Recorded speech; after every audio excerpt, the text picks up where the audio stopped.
Hello, everybody. Welcome to this episode of Unity Through Diversity. And currently, I'm in our local coffee shop called the Legacy Coffee House that I'm going to interview two, I still call you guys young man, live, the local musician, right? Matt and Josh. Correct. Yeah. Yes, I got you guys' name right. But this is a special edition because as United We Go is one of the nonprofit that I founded. So our Mural Festivals is coming up in 2 weeks. That in our local community that we are invited the live musicians, coming out to perform at our event. So I ran to those two talented musicians one evening downtown Bay Cities, and I kind of decided want to bring them in to kind of like talk to them a little bit, share their journey with you guys, and hopefully let's dig into to unpack this journey, right? And then I know they have a different job on the side, but I think it's really beautiful to everybody have a story, right? And then here, I hope you use their story to encourage, empower you on your journey wherever you're at, right? So, good morning, Matt and Josh. Can you guys just say hi to our audience? Just whatever you want to touch on. Let's start from there. All right. Yeah. Hi. Good morning. Hello. Good morning. I'm Matt. I'm Josh. And this is a great experience to be here today. The first time actually in Legacy Coffee House. Oh, really? Yeah. Okay. I've been here before when it was under a different name, but Yes. I've got what was the mocha that I got this morning? It was really good. Yeah, I like the coffee a lot, so happy to be here and Yeah. excited to do this interview today. What about you, Josh? Anything Hey, that want to I'm share? just happy to be here. I'm just waiting to answer questions. Yeah. I think you guys no pressure, right? I like sometimes just people just shoot a question over, things like that. But yes. We're just hanging out.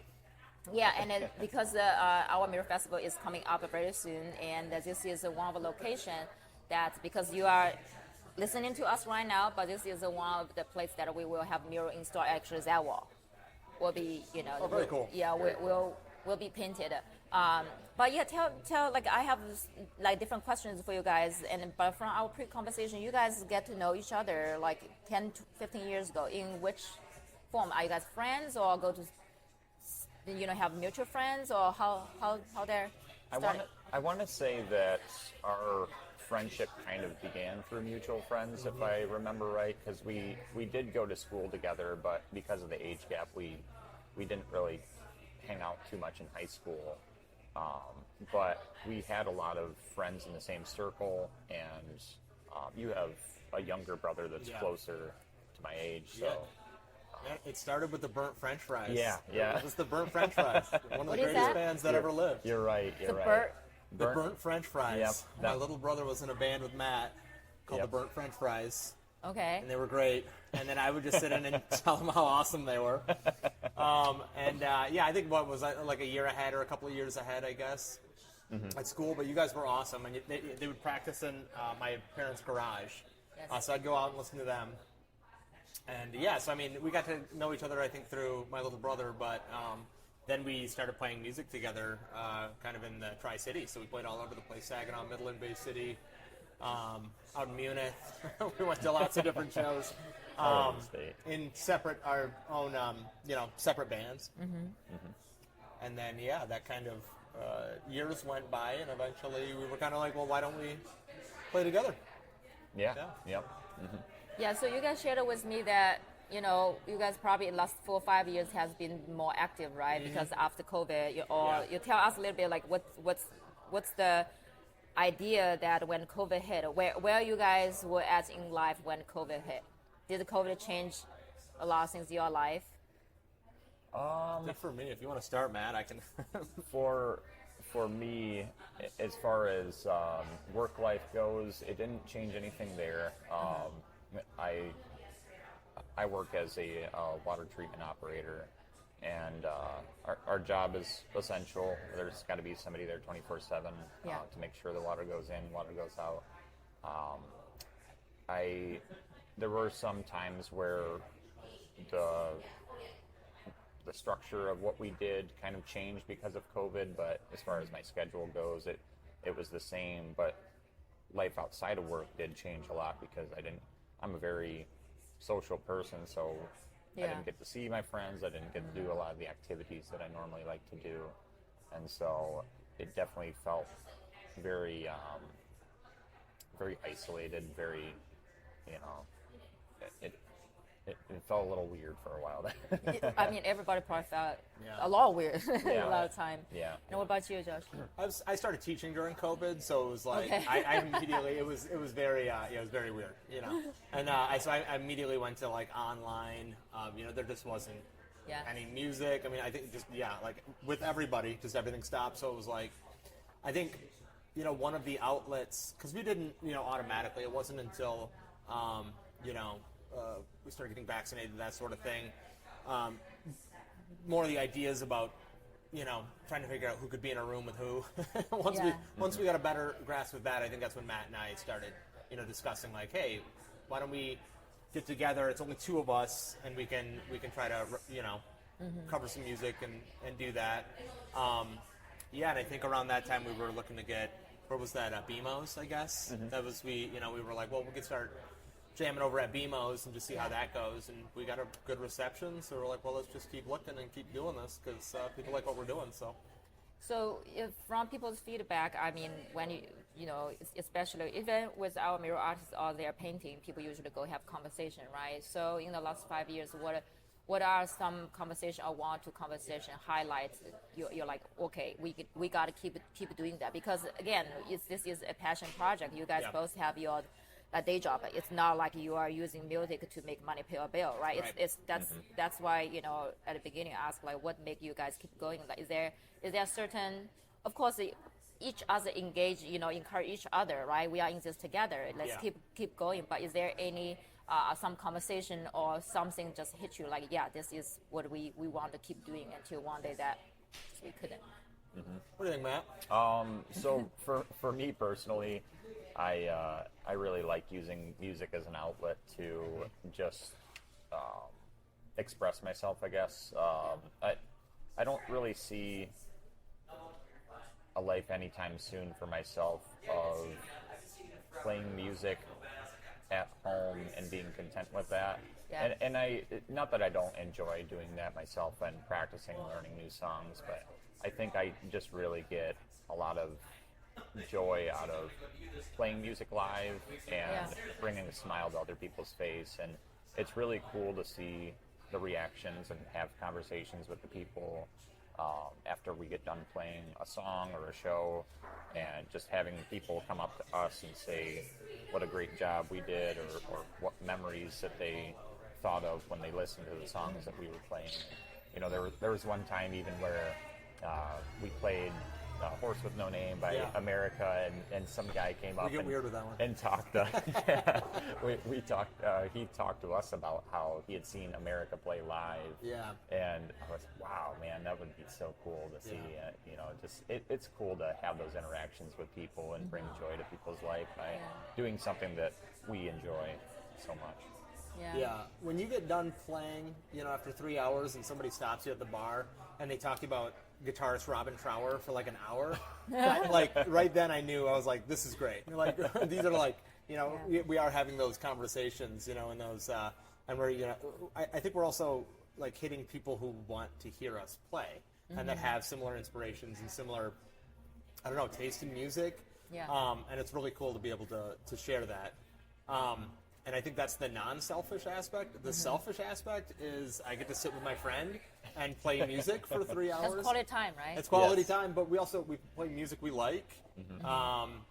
We're hanging out and we're entertaining people, and it's kind of like, you know, we're doing what musicians do, you know, and we're appeasing the masses with our music, and it's great. It's great. Yeah, so when you guys play out there, like if you're looking back, because you know, you guys of course hit different range, right? Different. So is there? I don't have the answer, but what popped in my mind is like, did you realize that like let's say 2021 people like, did you see like when you're looking like zoom far out, is there any like people will ask you guys play more of those music at a certain period of time? Yeah. Like is there something like this? Yeah, Morgan Wallen. I think I've had more requests for more. Is that what his name is? Morgan Wallen. Yeah. I've had more requests for that.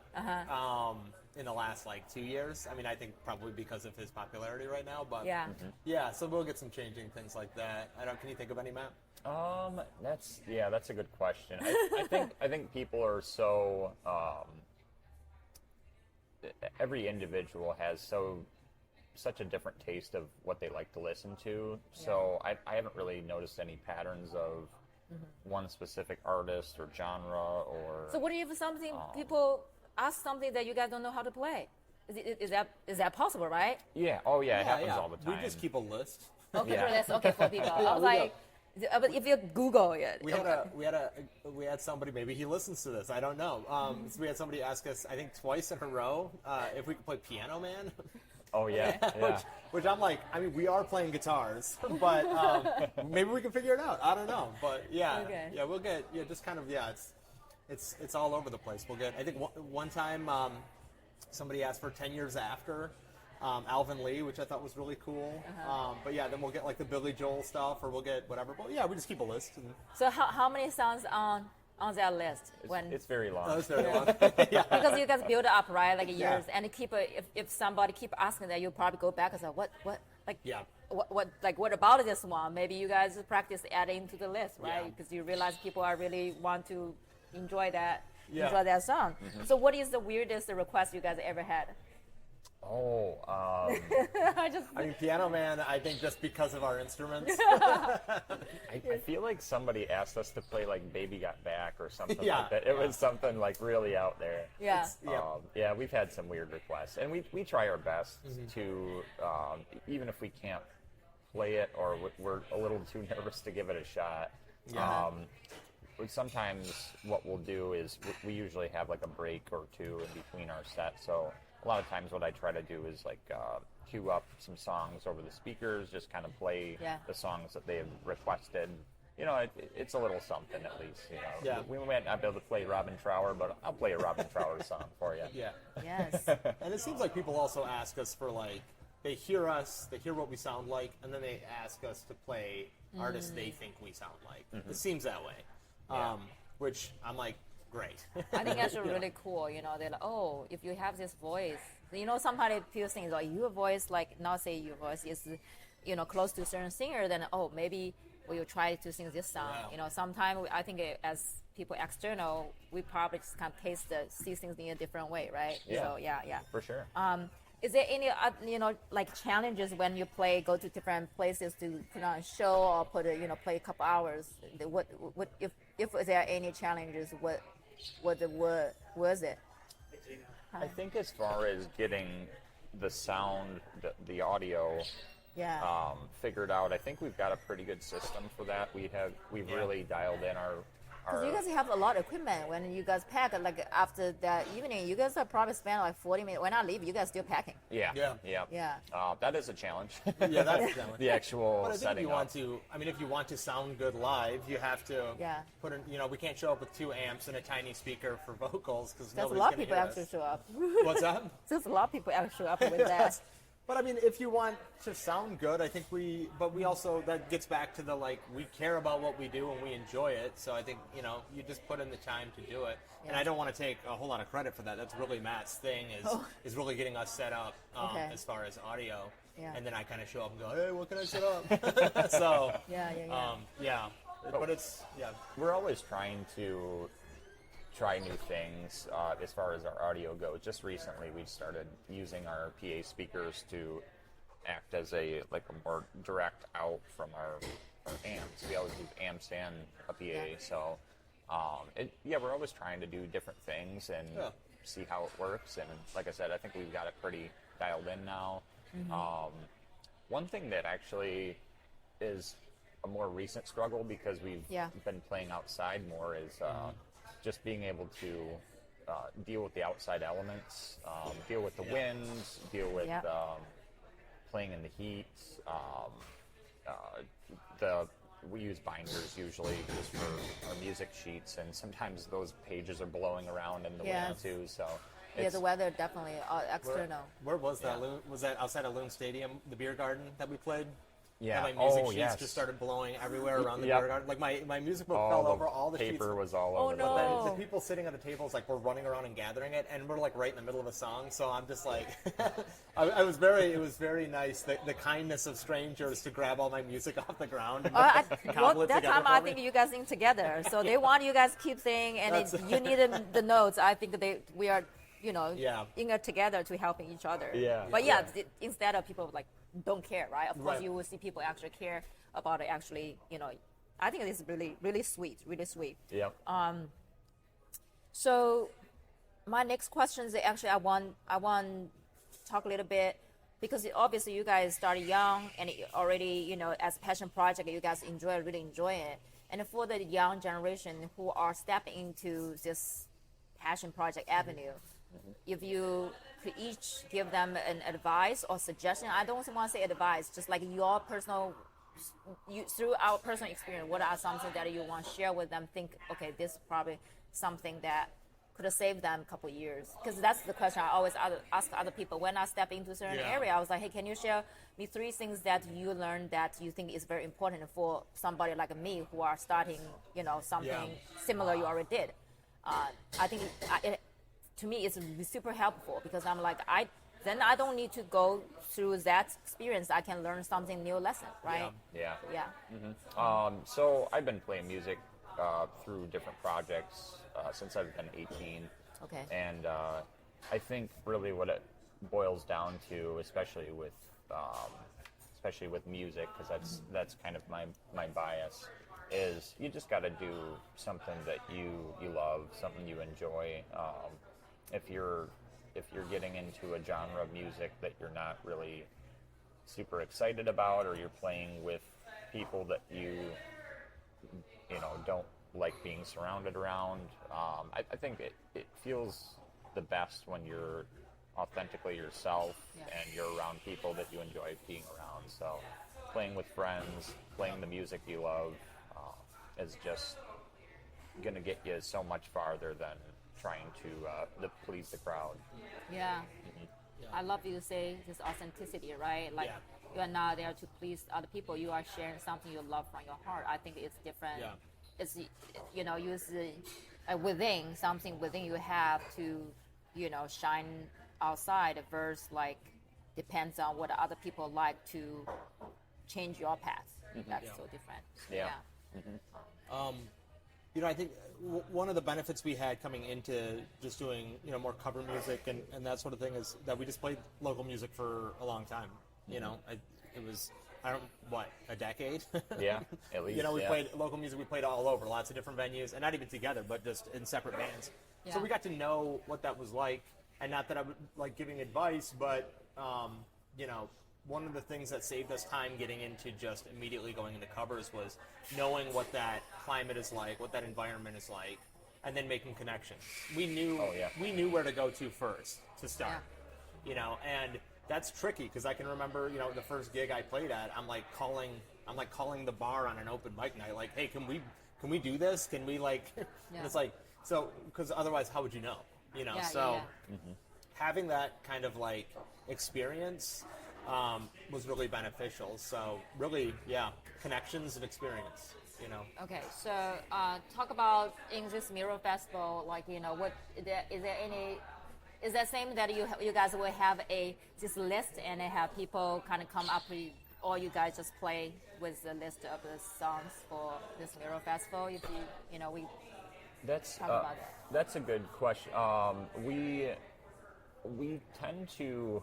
It's kind of funny because we tend to not really make much of a set list. Okay. But we do kind of. I think we do a pretty good job of adapting to the reactions of the crowd around us. So we might not necessarily have a list for people to come and pick out a song for us to play. Yeah. But if we're playing something from the 1970s and we see a good reaction from people, we might stick to that decade So you of basically music. channel the audience to. Yeah. That's like best of our ability. that's a library there, and then you kind of depends who's your audience. You're like, okay, I'm gonna choose this category because obviously they like it. Yeah. Yep. And we're always going to play like the things that we enjoy to play. I don't think there's any songs that we cover that we don't like. But I think overall we just kind of try to adapt on the fly and pick something out that we want to play and something that we think other people would like to hear. Now, on that note, having a music book out front that people could just choose songs from, that's kind of a cool idea. That is a good idea. I think it is because I think that's kind of neat. It's not a bad idea. They tell us what to play. look, what is the name of that machine that you go to Like a jukebox. Yeah, you Yeah. can put a coins in or you choose a song, and I feel like that is really cool because I mean because you guys seem to have a large selection of things, and I feel like it's really cool to because sometimes I was like, okay, you can ask me anything, so I don't want to know what you ask me until the question hit me. Yeah. You know, that's kind of okay. It's fresh of let me answer you this question type of feeling. You know, so. They pay us $5. We play 3 songs. It's like a 3 for $5 deal. You know, actually would be really good. You guys can raise this money for because we have so many different programs for you. Now we go. Yeah. Maybe it could be a That's great actually one. that's a good idea. Seriously, because okay, now I've tried to use you guys as compare. So when we did a fundraising last year with Dry Dog, because they don't really do. I mean, like they change it, right? The different way of raising money for the nonprofit right now, or they choose Thursday, but. Last couple of years, they've been doing always like one weekend. You can, one nonprofit a weekend. Yeah. So we were one of the nonprofits. So one of our volunteers, she has a beautiful Pamchi. It's a Pomeranian and in Chihuahua. So his name is Boba. So what we did is we was like, okay, let's see how much Boba can raise money. Yeah. So we put it at Dry Dock and put him on the bar. Yeah. And if everybody, if they want to give him a treat, they need to pay $1 to give the family a treat. But I mean, just saying, it's not about like, oh, how much money that the boba dog gonna raise, or how much money you guys raise, or in any form. Just like when I do fried rice fundraising, like every order I give $3 to the organization. Yeah. So it's not like, oh, I'm gonna raise $300 this time. I made probably $300 for like 5 months later, so $300. But that's the cost. That's make me feel like, okay, I'm not just cooking to serve people, but I'm also cooking serve people. That's what I love, and people love my food, and they also support the organization. And I think that's a great way. Let's say this year, you guys like, okay, we want to work with you. Now we go. Like every event, we put a flyer or something on it, and then it's a both way of share more what we engagement. love. Yeah. People will probably say, what is this organization, right? Like, I feel like after a year, you probably know inside out of the organization. And for us, we probably inside out also know this, this artist and musician, they're promoting our, just like any restaurant, they will have, for the brewing company, they want one pool bill, $1 goes to organization, right? Like, such things like that. Like maybe, 3 songs, like, well, this is the 2 songs, or amount is $5, there's like $3 goes to there. You know what I'm saying? So in this way, because when we say everything goes to the organization, it's great. But also, you guys are there. Tips is fine, right? Not saying, oh, I have 1,000 tips. No, you actually tip people's appreciation towards you guys. I think also they could pay $1 and like throw a fish at me like I'm a seal. Any form of way, right? Have fun. Yeah. That's a great idea. I think it's a great idea. Yeah. I'm great. I love to talk about a creative idea anyway. But talking about back to the ideas, like what is there any some like visions for you guys? I know you guys want to keep going as you guys all express that, and we'll keep doing. But is there anything you guys chat about? It's like, oh, in the next couple of years we're more focused on certain direction, or like want to get to different city because you guys. More in this area, or you go everywhere, like in the region? I think that's kind of been the topic of discussion lately. Is cool, not going branching out, and doing that sort of thing. I think it just depends on how far and for what.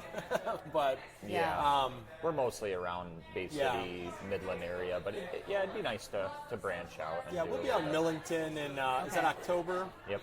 So we're kind of like we're getting a little ways out of there. Not that we're opposed to it. I think it just it just because depends. the thing is like, okay, one of my professor in SVSU, when of course like when you are before you retire, you're a teacher, right? Yeah. He's a teacher, he's a professor. But after he's retired, he's fully like, I don't know how many nights he will play out there. He's like I don't know, 65. I don't want to bring up his name. He might listen to that.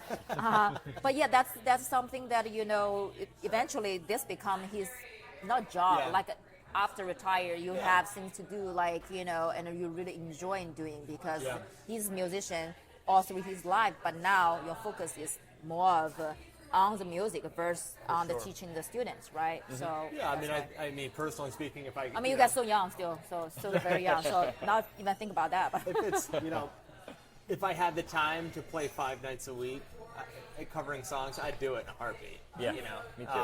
Because it is so enjoyable, and we both got passion for it. I think that's something on board, but. Yeah, I don't. We haven't really had to try to keep too many things fresh. It's not like we're working to evolve. We're just building on what we have. I guess if that's evolving, I guess we're just kind of but not really in any new crazy directions. It's just kind of like just keep getting better at what we do. Yeah, I do think that one thing more recently that's been exciting for us that I'd like to, I think you could probably agree, is doing more like private shows. Yeah, because we've done like a housewarming party. We've played for a couple small weddings. We played for a birthday party. So it's cool to be able to hand out a business card and say, hey, we love to play at your establishment, out on the street, wherever. But just keep in mind that we do also private parties. We do private parties, and they're a lot of fun because it's just. I think it's because your crowd is more stable for certain hours, and I feel they know what they're getting. They connect. Make connection. No surprises. Okay, so next question I think is really fun. Okay, we basically covered where you guys from, why you do what you do, right? And then some challenges, the vision part. Now this one is actually more of the question for each other, okay? Because you guys know each other for 10, 15 years more, probably more longer than that. If you guys would use 3 words to describe each other, what would that be? Oh man. Yeah, so if you already have it, you can start, Josh. Smart, talented, artistic. Wow, that's quick. Yeah, usually people saw my hand up on it. Okay, I never thought about that. That's me. I'm more hung up on it. Go ahead. He's like, I'm ready. Seal, $1. Yeah. Yep. Intellectual. Artistic for sure. And hilarious. He's got a great sense of humor. So you're more of a just bubbly type. Yeah, I guess so. He's more in the process a little bit more. It's like sardonic, sarcasm. Okay, so if you guys use one song to describe each other. One song, yeah, because you guys are musician. Okay, yeah. All right. Just let you know. I think I know. Because I probably don't know that song at all, but it's more for you guys entertaining purpose of like, oh, you describe me as this song? Oh man, you can go ahead Free first. Fallin', Tom Petty and the Heartbreakers. Okay, yep. Can we play it? I want to hear that song. Later I'm gonna. Definitely that one. We were in a Tom Petty cover band. Yes. Okay. So yeah, anything Tom Petty, that's Matt Miller. Okay. I do. Yeah, I think for me, picking for Josh, I think it would be "While My Guitar Gently Weeps" by the Beatles. Okay. Because this guy can just shred on the guitar like it's nobody's business. So I just let him go. He can just keep going and going and going. Okay, I think fair. Yeah. If there's something you want to speak to our audience for this Mural Festival, like is there anything that you guys wanted to share that I didn't cover? Anything like before we finish recording? Something parting message? I'm excited to play it, and I think it's going to be really cool. I think we're really looking forward to adding to the atmosphere and the environment, and playing some really good jams and making it, I don't know, just making it a really fun time. Party. I don't know if maybe I'm not thinking of something, but I don't know if we've ever done like an actual festival before. Oh, really? So you check the list. So I think I'm also really excited for it, and I think this will be a really cool opportunity for us, and we're excited to, just be out in the street and playing and just be a part of it. So Well, thank you guys, for even say yes. And I have this interview. I hope the audience get a little bit know a little bit story, then know your why, right, and know you what and why and who, and as our organization, Unite We Go, we want to bring people together through one event, one festival at a time, and then we work with a lot of small business, independent artists, mural artists, independent artists, and then a lot of minorities and youth in the community. So we are super excited for this festival, of course. But I mean, for myself, even personally, I love to have personal connection, know their story, and it's not just we have a band come play. It's like now I know those two human beings, their why, and to connect our mission. And I think in this way, you guys will probably feel more fulfilled as like, we are helping out, we are supporting this great mission. So I really thank you guys, even be here, spend an hour with me, chatting, talking, and also we want to, let our audience know that, we are very grateful for you guys' support. And if you guys have any questions, like how they can find you, where do you guys have Facebook page or website? Yeah, do you want to give a call to action type thing? Here we go. 30 seconds.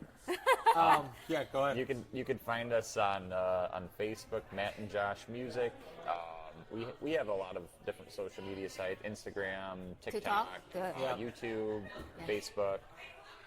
Missing anything? Yeah, I think I just put the link tree up, so you can find those on Facebook. If you go to our bio, you can find the link for all of our other links. Matt and Josh Music, yeah. Matt and Josh Music. You'll find us. We'll pop right up. Yes. Yep. Oh, okay, great. Thank you. And thank everybody who tuned into this episode. Like I said, this is a special episode, the collaboration between Unity Through Diversity and United We Go. And I'm your host, Gina Anayana. I will see you guys next week. Thank you so much. Thank you, guys. Yeah, thanks, you. Gina. Yeah.